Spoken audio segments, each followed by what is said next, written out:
Hi, I'm Matt Fitzgibbons from PatriotMusic.com, and I'd like to talk a little bit about rights, what they are and what they're not. All right, let's start from the top. Merriam-Webster Online defines a right as something to which one has a just claim. But what is just?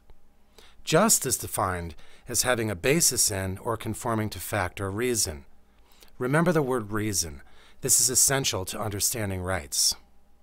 Okay, so let's try a little thought experiment using the absence of rights to reason what rights are. Is it okay for someone else, anyone else, to control everything you do, think, and feel? Well, you might say that's impossible, but is it okay? Because some governments attempt to do just that. Consider North Korea or governments based solely on religion. Well, the instinctive answer is no, but why? Because it's self-evident to every human being that you belong to yourself, that you have free will and self-determination, and that you are your first and most important possession. Otherwise, you're saying that under some circumstances, it's just for you to be made a slave of someone else. But what if your answer is that other people can rightfully control some of it, of what you do, think, and feel? Well, what things then? How do you determine what control? And how do you stop it from meaning whatever bullies say it means? Also, consider different people living on different sides of the planet in radically different cultures. Who has the authority to control whom? And how would you justify one person or culture's belief as superior to another? And even if you consider only one person, yourself, do you believe exactly what you did 10 years ago on every subject? What about in 20 years or 50 years? Which you has the authority? No, reason dictates that claims of authority over other individuals without their consent is slavery. But if we're talking about only you and not other people, rights aren't a concern. They only matter in terms of your relationship with other people, because alone, in nature, you're completely free. So if you accept the idea that no one has a right over everything you do, then it logically follows that all human interactions are voluntary. So why do people live in groups? Well, imagine yourself 20,000 years ago or in some post-apocalyptic future. You're alone. Why would you want to join a group of other people? Because we seek safety, survival of our species, and pleasure. And people have a better chance at all of these things when we live together than when we live alone. But there's a trade-off to living in groups. Whether it's a tribe, a village, or a country, we have to agree not to do certain things to each other. We have to define basic crimes. And these universal basic crimes are unjustified violence, theft, damage to property, threats, and fraud.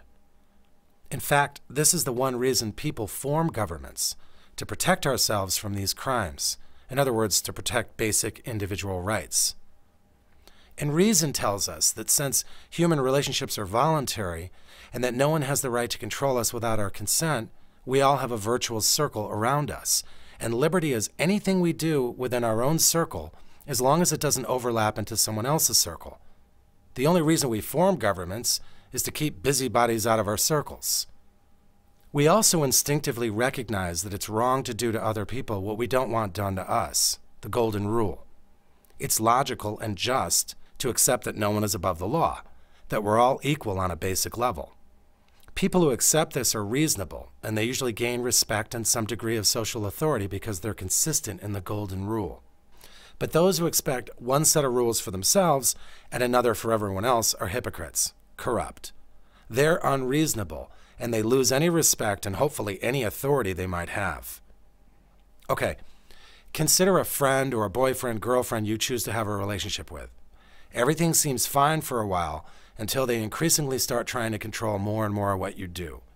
They start to impose their beliefs on you and reach out of their circle of freedom into yours, telling you how to speak, what to wear, who to hang out with, how to act. So what do?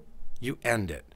You tell them to take a hike because it's also intuitive and reasonable that you have the right to end relationships that infringe on your rights.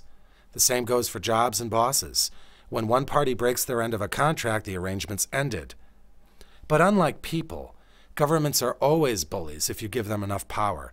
History has proven this fact over and over again without exception.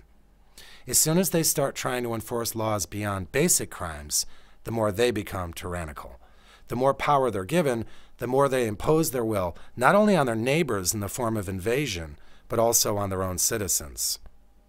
So with all the differences between people, their thoughts, feelings, and interests, how can any group or government justly expand into people's circles of liberty and claim authority over anything but the most basic crimes without infringing on the very rights they exist to protect? How can you justify a law or regulation that infringes on people's basic rights without their consent? Answer: you can't. The best you can do is A, minimize government authority. Keep it as small as possible. If you don't, it will become hypocritical. It'll lose its authority, its moral consistency, and it'll be overthrown. And it should be. And B, keep any expansion over protecting the most basic of rights on a local level.